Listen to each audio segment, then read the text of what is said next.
All right, what's going on? Welcome to today's video. This is part 2. Part 1 aired earlier this week. I'm going to attach a link once I figure out how to attach links, and I'll put it maybe up here, maybe down there, over there, somewhere in the general vicinity. You're going to want to click on that link and watch part 1. It's a little short video, less than 10 minutes. If you don't, it's going to spoil the premise of part 2, which is coming next. So you've got 5 seconds to click on that link before this video starts. Part 2 is starting in 5, 4, 3, 2, 1. Here we go.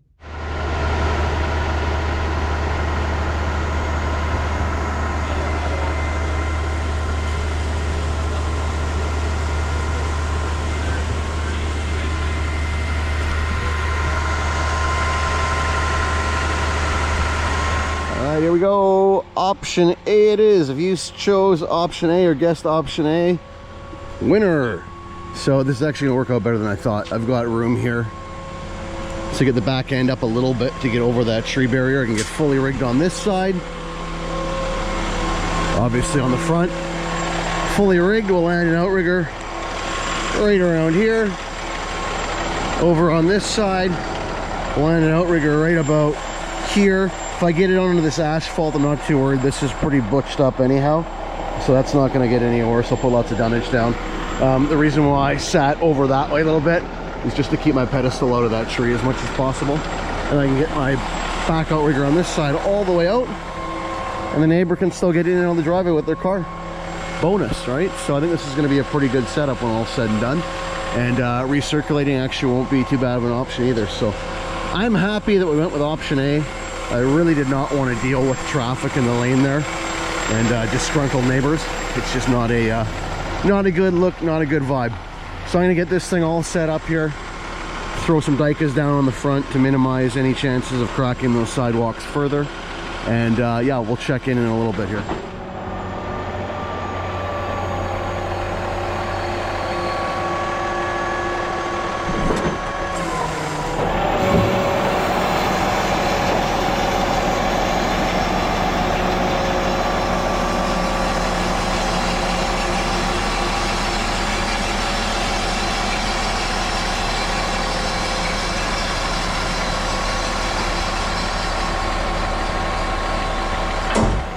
I'm going to play around with this a little bit just to try and kind of get it over, localized into this area here. First, we'll just see where this other front outrigger lands and see how much room we have to play with.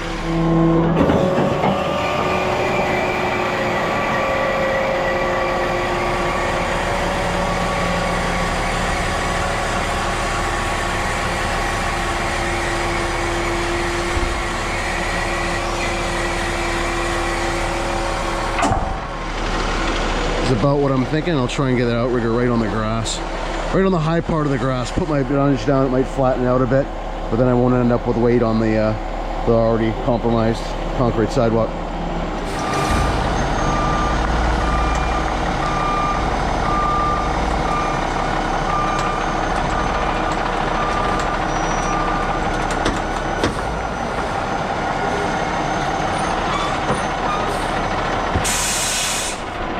That could be about as good as we get without putting this outrigger on the edge of the sidewalk and indefinitely busting that up. Unless, yeah, no, that's firmly pinned down. Remember what I said about encroaching on the tree barriers? No. So we'll make this work.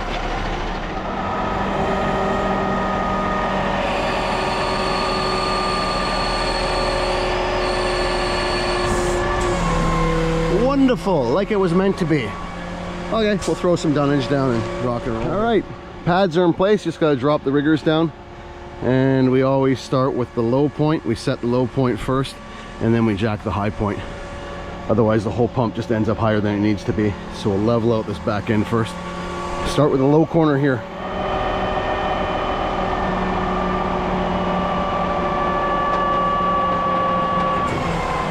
And we'll head over to our other back corner, the second lowest point.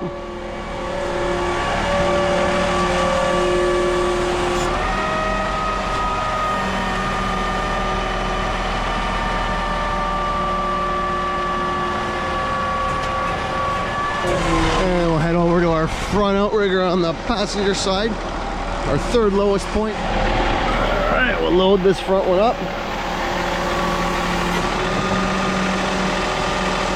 Watching what the ground does as it compresses. Beautiful, I like that. We're good. Give the back a little housey going. Good. Throw down on the front here. Yeah, right now I'm centered back on the pad a bit, but when the leg comes down, it's going to walk out a bit and end up right in the center of that recession in the outrigger pad.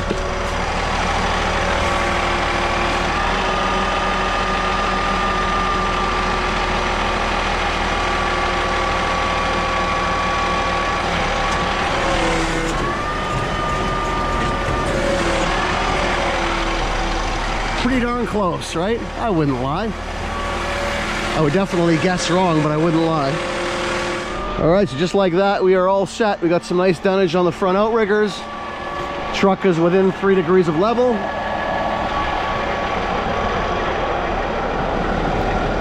The brunt of the load is being taken by the grass here rather than the driveway.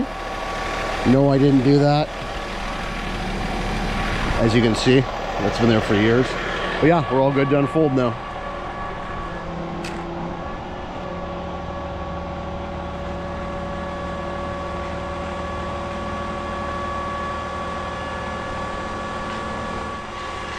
Have you ever mentioned that the Putzmeister 38.5 is the perfect pump for everything? As much as I've been harping on the 28 meter lately, this 38 is such a versatile, use it every single day kind of pump. It is 100% the can't go wrong boom size, this 38.5.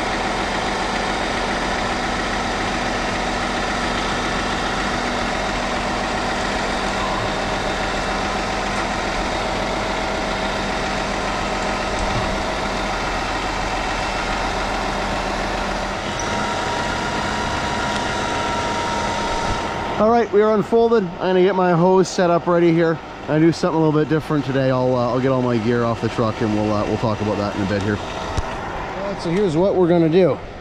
I'm gonna splice in this 5-foot 3-inch hose in between my 10-foot 3-inch whip and the reducer. The reason why I'm gonna do that, I'll have that shorty with the air cuff on it. We'll pour the majority of this foundation with the 3-inch whip. When we get to the top up, I'm gonna knock off that 3-inch whip and we're going to try the lay flat. From all the comments I got and people I talked to, it seems like the majority of guys are saying the best way to use the lay flat is to have a short hose and then connect it to the hose. That way you can prime out through the short hose, you can knock it off, pump out through the short hose. It just seems like the way to go, and we carry these short 3-inch hoses anyhow for when we're connecting up to line work. So that is what I'm going to do here today. The reason why I don't pour the whole thing with the lay flat, I'm too new to it. And the place where I'm working with Leo here, one of our best customers, I don't know that he's used one before. So we'll just do the majority of the foundation the way that we normally do, and then we'll throw the lay flat on for the last load or two. Just for the top up, we're pouring nice and slow, keep the splash down, and then we can see what Leo thinks of it and see if it's something that we want to use moving forward, or maybe even for pouring the entire foundation through it. We shall see. But little baby steps here, right? We don't want to throw too much at ourselves at once here. So, all right, so there it is, all geared up. The most important thing, I can't harp on this enough, if you're going to do this double hose arrangement, safety sling between the two hoses, clamp with a safety pin and a safety sling. Do not connect onto the first hose not using a sling. So we got a sling, obviously, and a safety pin from the reducer to the first hose. Same arrangement for the second hose. Always, always, always. And as I've said many times before, I always choke the safety sling onto the rubber body of the hose. I've seen hoses separate from the crimped on coupling. Always here, not.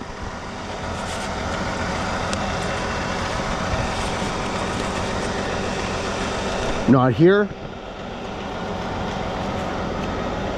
Not here.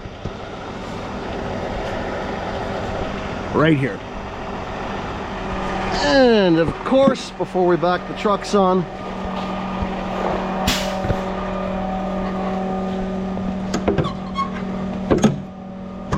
a blast mat, because we love our ready mix drivers. Keep everybody safe back here. All right, that's it. Just need concrete now. All set up. We'll stage our mixer right in about here. Flip the chute down. Should be perfect. I'm actually quite happy with the setup. We're into that tree a little bit. Once I've primed out, I'll drop that section down and we'll get out of the foliage. But no, this worked out really well. Got the lay flat ready to go for the wall top up. Yeah, we got a full rig. We got no power lines, a little bit of a tree, but a very, very safe setup. I like this one. It actually worked out even better than I thought, so I'm happy I went with option A. You ever use one of these, Leo? Yep. The lay flat? I want to try it on the top up. We used it on one of our wall pours. It comes out of there like icing, out like baker's icing out of a tube. It just like it lays in the wall, it doesn't splash at all. It works pretty good. I don't want to try it for the footings because you probably want a little bit of that pounding action on the hose. But for the top up, I'll throw it on for the last load and let me know what you think. Our guys loved it. Oh yeah. For pouring sidewalks, man, you could lay the mud in. Because it pumps it out in like a flat. Yeah, so the faster you pump, the more it opens up. But if you pump real slow, instead of it just falling out, it squeezes it. See, I can pump this thing as slow as it'll pump, and I still got a good flow. That makes sense. It's the anti-house splash hose. Look at that, I got lunch falling off the trees here. What is that? Is that a chestnut? I know essentially nothing about plants, trees, etc. Even though we have a lot of them where we live here. I probably should know more. But I'm going to assume that's a chestnut? I don't know. Let me know in the comments, what kind of nut is that? What are we dealing with here? And should I or even can I eat it? That's the second question. Oiled up, ready to go. I didn't bother with the dirt today because when I'm done I'm going to back up and wash out right here, so no big.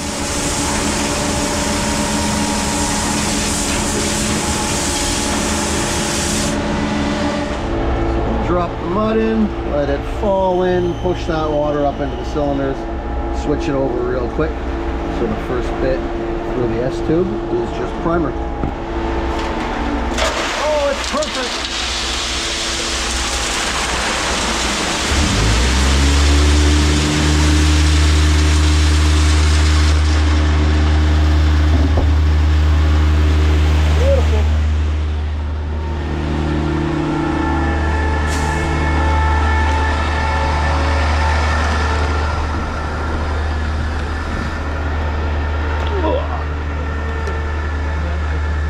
As always, we'll check for air coming out the end of the hose.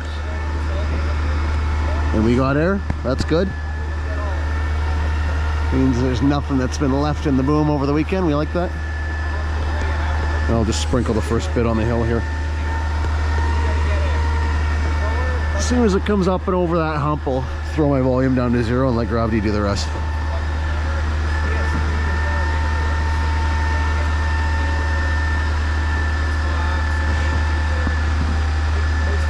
Just into the second section now, coming into that third. A couple more strokes, you should fall down here. Any second, one more stroke. And almost there. Almost there. Did I miscount? Maybe I miscounted by one. Here we go. Pumps off. Let it drain. We don't want that junk in our walls. I'll take one more little squirt here.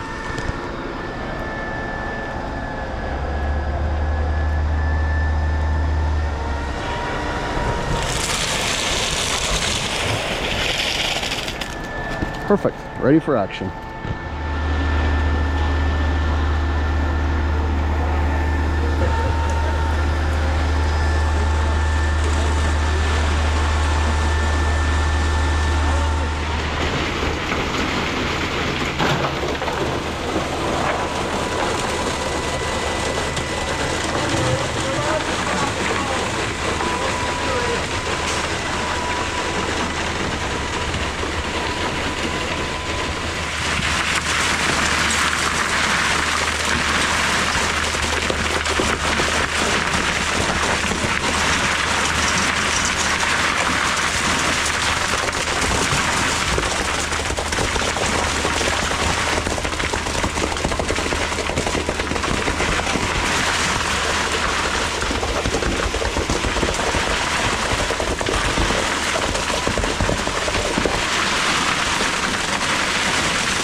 right, first load is in. This is actually going really well.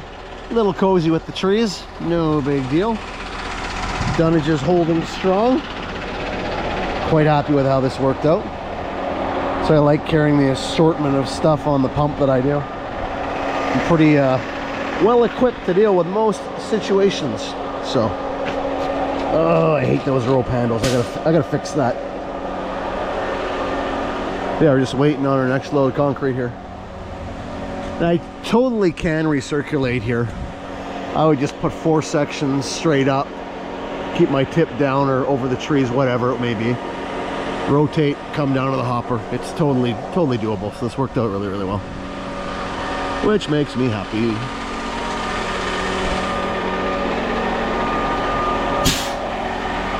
But what do I keep on the pump for dunnage? 8 of these Dyka FiberMax pads, 8 of the cribbing blocks with 2 of the base pads there for the cribbing blocks, so 2 full kits. A couple of these rotten old timber pads that we made, geez, 5 years ago. I'm hoping to replace these pretty soon with something better. And I got a couple of the Safety Tech pads, the one that I've got up on the front end there for my base layer. Those guys right there. As I said, these FiberMax are a little bit stiffer than the Safety Tech, but they both have applications where they excel.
last load of concrete. It's lay flat time. I'm just gonna squirt some water in here.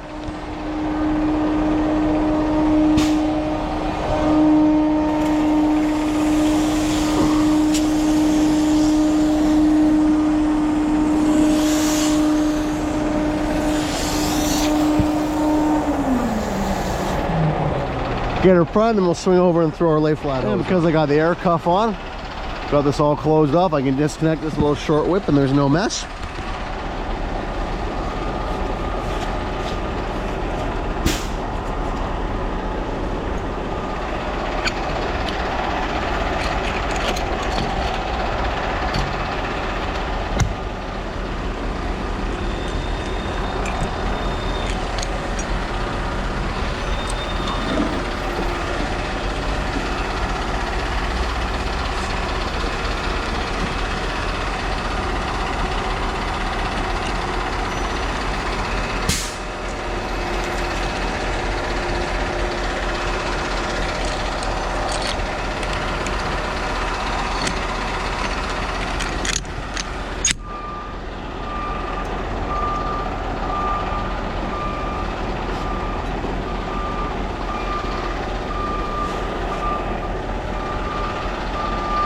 Just like that, it's a beautiful thing. So what I'm gonna do here, I'm gonna lift this up and I'll just open up that air cuff, dribble a little bit through the lay flat hose just to prime it.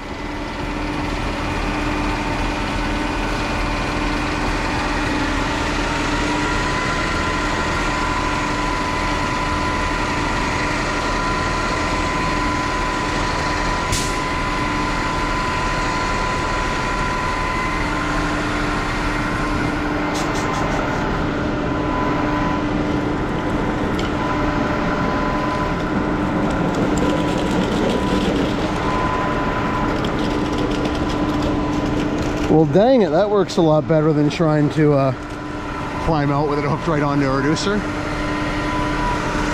Big thanks to the guys that suggested using the short hose before the lay flat. I think that is definitely the way to do this, at least with this 3-inch lay flat with the mixes that we're working with. So I haven't tried it yet on like a sidewalk or driveway pour, but I think it would be deadly for that. I do too. Yeah. I don't think I would pour foundations with it. Maybe curb walls. Yeah. But for all of our like flat work stuff, I think it would be great. Like wall caps, like yes. little bits of stuff. Yes. Yeah. Up against the windows and yep. going around. Yeah. Definitely has an application. It's not your everyday hose, but it cost me $900, so I'm going to use it a little bit. Yeah, we'll put it on the next. Yeah, like doing stairs and everything, right? Yeah, it'd be great for stairs. Yeah.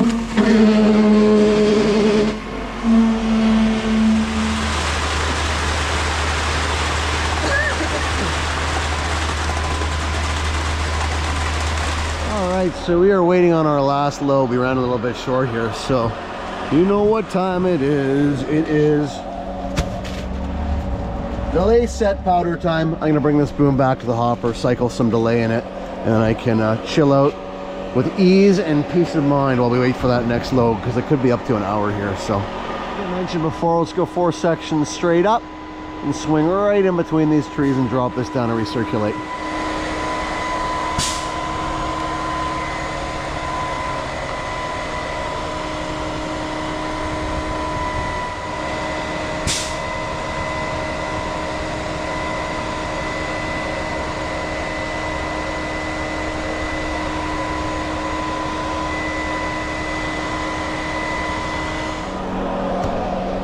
And we'll just cycle this around and sprinkle a little bit of this magic powder in while we do so.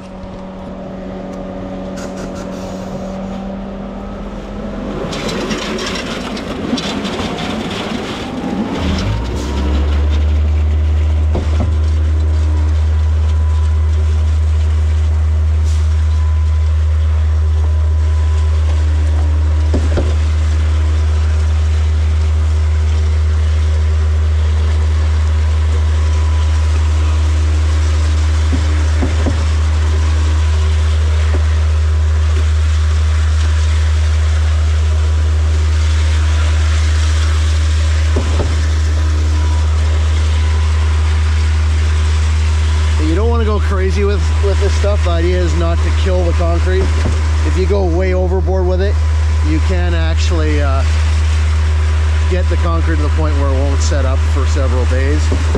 You've got to get pretty negligent with this stuff to do so, which is why I like it. But yeah, just I'll put about 1/3 of a bag in there. I'm going to cycle this around. No water, because the delay set itself brings the slump up quite a bit, which you'll see once it comes around. Probably about 20 strokes total. I'd say we're 10 strokes in right now. Another 10 strokes, you'll see it come out of that hose a lot wetter. And that's when we know we're into that first bit that's seen the delay powder. You just work it around nice and slow. This hose is nice for that. I'm cycling at a nice slow speed here and I got no splash whatsoever. It's great.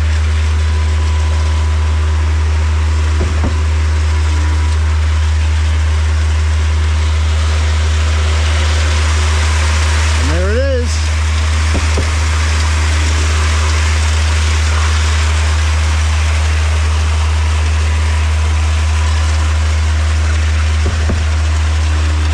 So you see what that does to the slump just by using the powder.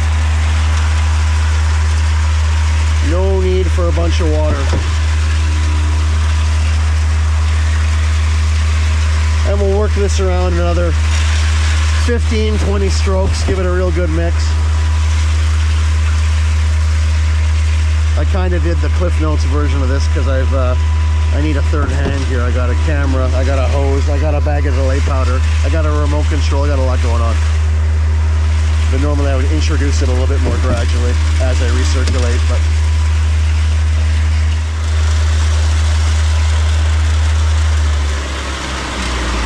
all right, I'm pretty happy with that. We've worked that stuff around pretty good. So I'll give my hopper a little quick rinse here, just get all the splatter off, and we're good to chill out now for at least 20 minutes. So hopefully the truck's here by then, but no guarantees.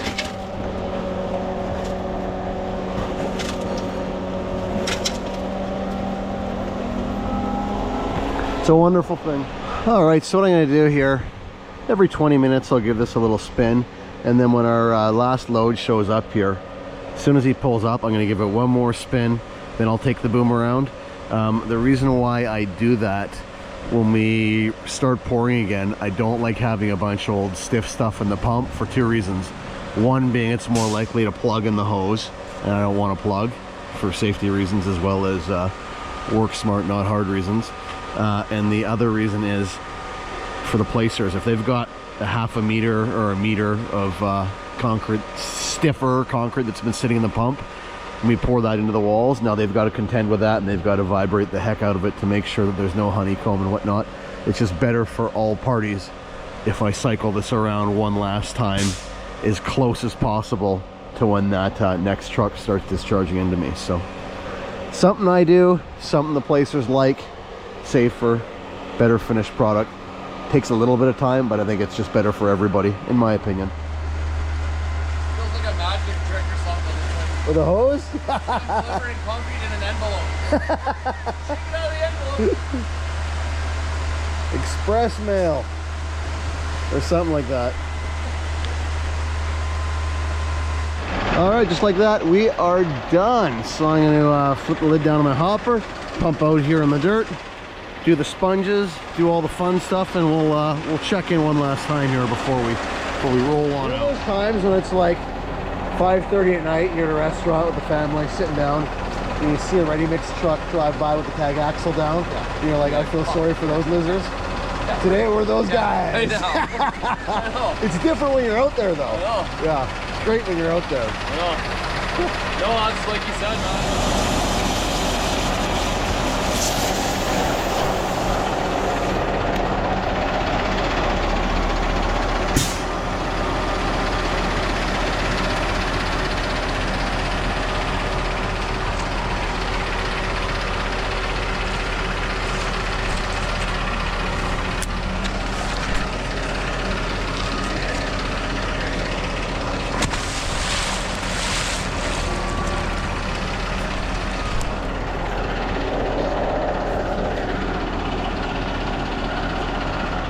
All right, let's finish this out in the classic way, the best way. A little bit of sponge sucking action here. Volume, about a 4. little bit RPM. Pump stroking in reverse. Turn the water on.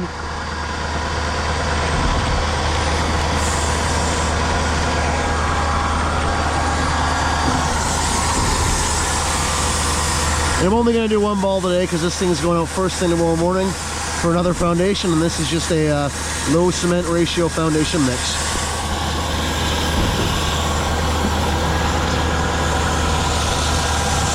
We'll just load this thing up with water like so.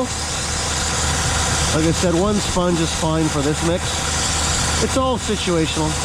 For a Friday that we're going to sit all weekend, I definitely do 2 sponges, but she'll be pumping mud less than 10 hours from now, so. Or less than 12 hours from now, I should say.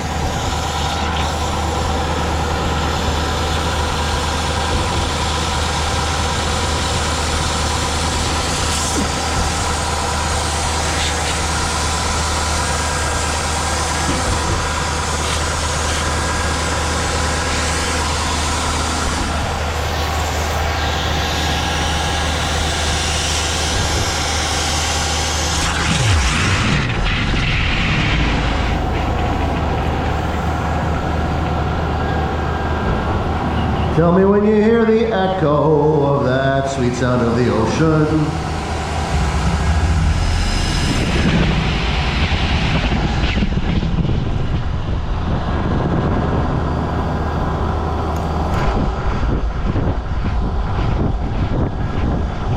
Is it there? Is it there? Almost.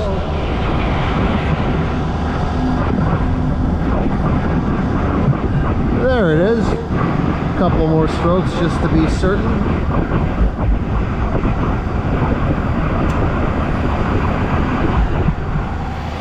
There we go. Sponge is back. Pipes are clean. Job is done. Day is almost done. I'm just going to back in here and wash out and do my thing. Once again, thanks for following along with today's concrete pumping adventure. It's been a good one. Be safe. Keep it shiny side up. That's my replacement for like, share, subscribe ×3. I'm trying something a little new, you know, something a little more pizzazz, will you say. So anyhow, check in next time.